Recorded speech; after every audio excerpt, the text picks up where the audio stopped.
Hello, What Culture? My name is Simon Miller and welcome to 2019. I know it was 2019 when we talked about Raw 24 hours ago, but now it's the first proper WWE show of the new year and I'm pumped and I'm excited. I just want to run around and tear my hair out, but I can't because I'm already bald. But I am amped to see what WWE is going to do over the next 12 months, especially because now there ain't no two ways about it. All Elite Wrestling is a real thing, plus we've got New Japan's Wrestle Kingdom in a few days. It's already going nuts, and we're only on January the 2nd. Who knows what's going to happen for the rest of the year? Maybe somebody will just explode, and then what are we going to do? Let's up those downs for SmackDown.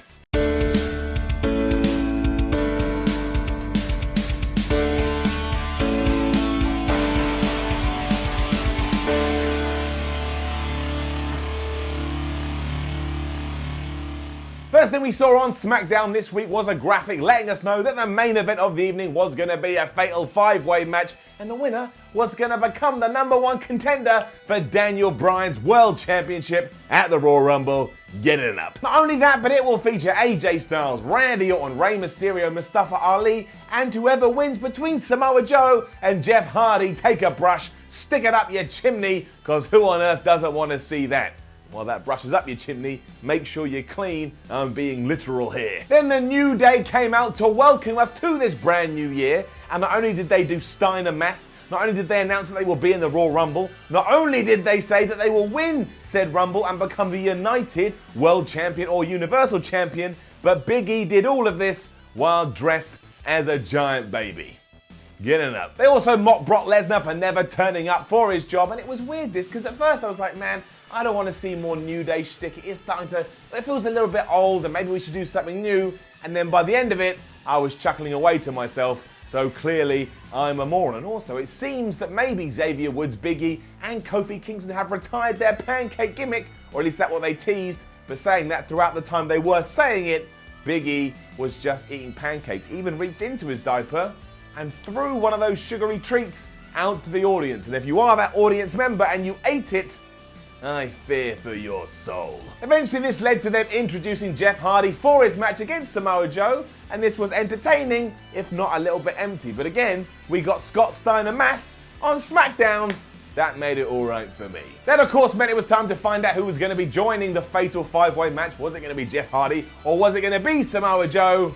It's going to get up. Not really sure what this means for the feud itself, because now it feels like it's fluttering away into the background, but at least we referenced and sorted out what happened 7 days ago where the ref stopped the fight because Jeff Hardy just needs Samoa Joe in the head a little bit. Here though, when they were on the outside, Samoa Joe locked in the Kikita clutch and he slid back into the ring hoping that Hardy would just be counted out because he doesn't care how he win, but Jeff stupidly got back in the ring, so the Samoan one went, alright, I'll just put the Kikita clutch back on you, and he made Jeff Hardy pass out, which means he wins and he's going to the main event. Also, don't do anything silly like I did and start to presume halfway through, oh, maybe this means Samoa Joe's going to get the mega push that I want to see and be in the main event at the Royal Rumble taking on Daniel Bryan. That does not happen. Spoiler, Samoa Joe doesn't win. Don't be an idiot. Again, don't really understand what's going on in this pseudo feud between Vince McMahon and AJ Styles, but colour me intrigued. That's what I am, intrigued. We did head backstage to get an update and Vince McMahon was there with his son Shane, and Shane was all freaked out going, what have you done? Why would you unleash this beast within AJ Styles, the real AJ Styles? He may be crazy. Then the crazy one entered the room and he pretended he was going to apologize to Vince, but said, no, I'm not. Now I'm going to be crazy. So much craziness. However, I did realize alongside the new Seth Rollins, or should I say the old Seth Rollins, which they were teasing on Raw, we're now telling the exact same story on two different shows. I hope these tie in WWE, otherwise, what on earth are you doing? Come up with something different. Shane McMahon wanted to double check that Vinnie Mac was 100% sure, and Vince told us that he was. Good to know. My man, my hero, my guiding light was out next, and he's also the brand new US champion. I'm talking about Rusev. He always gets an up. Biased. Rusev did celebrate his win last week by saying that he is never going to lose because of his animal magnetism and his beard. I'm not making that up, that's actually what he said, even gave it a bit of a ruffle. Before Shinsuke Nakamura turned up and did a surprise attack. Now, that obviously annoyed Lana, she is Rusev's wife. She jumped onto Nakamura's back, but that was bad because when Rusev match kicked Shinsuke, he fell down and he crushed Lana. Ruru was obviously worried and that distracted him, which allowed Nakamura to just knee him in the face, which means I look forward to seeing Rusev versus Shinsuke Nakamura for the US Championship on the Royal Rumble at the pre-show. When that does happen, I will cry, because no one ever gives them the time of day. And we are going all in with this Naomi, Jimmy Uso, and Mandy Rose storyline. Don't get me wrong, I enjoy the fact that we're trying to come up with something here.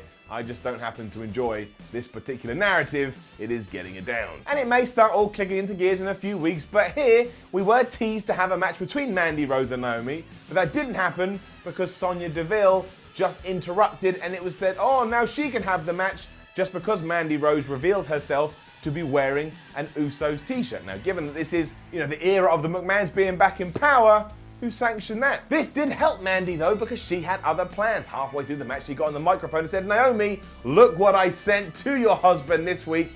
And it was a picture of her in a towel. Now look, it's not for me to discuss somebody's bond, but if Jimmy Uso and Naomi do have a really strong relationship in kayfabe terms, shouldn't a Jimmy Uso have gone to Naomi as soon as this happened and said, look babe, this ain't good, I am getting pictures of Mandy Rose in a towel. Anyway, it did distract Naomi, so Sonya Deville took advantage, she won, Naomi lost because of towel distractions. Also, do want to point out that Mandy Rose was more covered up in that picture than the actual ring gear she wore on SmackDown Live. Does it make a difference? That is just an impartial observation I wanted to throw out there to you, the YouTube fans. Another down, because one thing we definitely do need less of in this new era is back-to-back promos where a wrestler stands in the dark and says absolutely nothing of note. We got one from Randy Orton, we got one from Rey Mysterio, and we got one from Mustafa Ali, and not at one point watching them did I go, oh, now I'm more excited about the main event. That's why it gets a down. And one last down, because it was at this point during SmackDown I realized, as it was a taped show, we were pumping cheers and boos back into the arena, or at least pasting them over the TV version of the event. I don't like that, it sounds dumb. Down. From nowhere, we were then doing more New Year's resolution skits like we'd done on Raw, but Shelton Benjamin got me on this one. He made me chuckle, therefore he's getting an up. Because we did have the Iconics and we did have Gallows and Anderson, but when Shelton turned up, he was all like, look, the New Year's stuff, it all sucks, it's all gibberish, you don't believe it anyway, and he just pulled down the set, and he looked genuinely pissed off when he did it. Let's hope we actually do something with Shelton Benjamin in 2019. He is one of the most underrated and underutilized people on that damn roster. Samoa Joe also cut a quick promo saying that he is going to win the Fatal 5-Way match later. Sure you are, Joe. Sure. John Cena was back next, complete with Mark Wahlberg transformation. But what are you going to do? The man feels like a star. He's getting up. Also want to give my man Cena a shout out because he knows the deal. Not only did he reference ups and downs, he also said why out loud time and time again. He was like, why is John Cena here? And that again, with the ups and down reference, means 100% guaranteed John Cena is a watcher. Lovely to have you here, John. Haven't seen Bumblebee, but I'm just going to go out there and say, I bet it's fantastic. He also broke the fourth wall, and he knew that somebody was going to come out at some point and insult his hair and called him nothing more than a Hollywood part-timer. So he was like, let's just get on with it. Who wants to interrupt me? And can you believe it?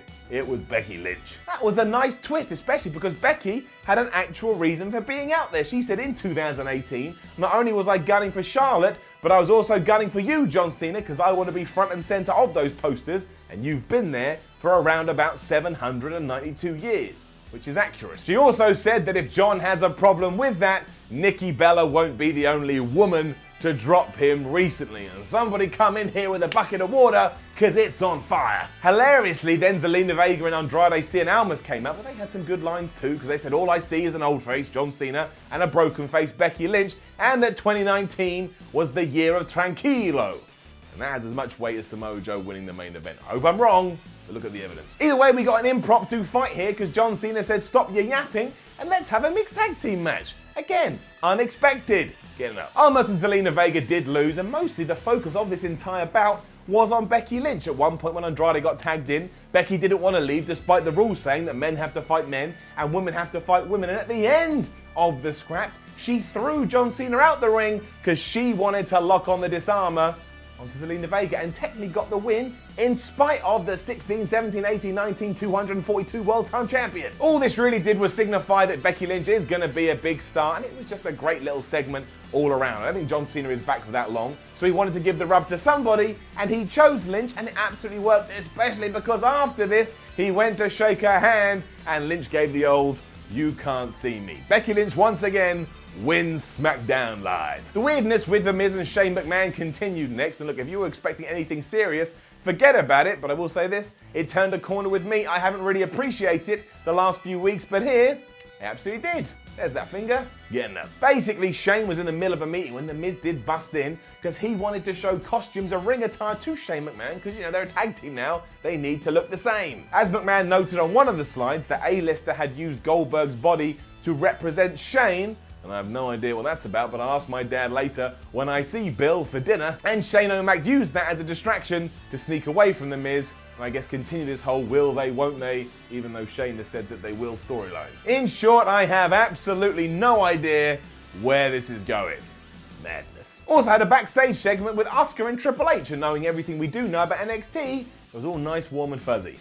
He wanted to know who the champ was willing to face at the Royal Rumble, and as always, Asuka was like, "I'll fight anyone," and she did it in such a nice way. Look, you just can't help but get behind Asuka. She's quirky and fun. From nowhere, Charlotte, Becky Lynch and Carmella all turned up, and I can only imagine they were literally waiting off camera before going, "Oh, this is my moment. I'll just zoom into the picture." It was a bit weird, and Triple H is going to take it all under advisement and decide who the number one contender will be. So for my money, surely we're getting Carmella versus Becky versus Charlotte in a triple threat match next week. That's what we do now. You've got to earn it. Either way, awesome. I look forward to seeing what's going to happen. We then did get to our main event, which was the Fatal 5-Way, and I think the point was to get over this new or real version of AJ Styles, and I'm all right with that. Nice. Up. The real highlight was the exchange between Rey Mysterio and Mustafa Ali, and if you could watch it and not want to see a proper match between those two, I think you may have gone crazy. Right now, it's kind of all I want on SmackDown in 2019, but that will change, because as Daniel Bryan says, I'm fickle. It was like watching two beautiful waves just splashing against each other.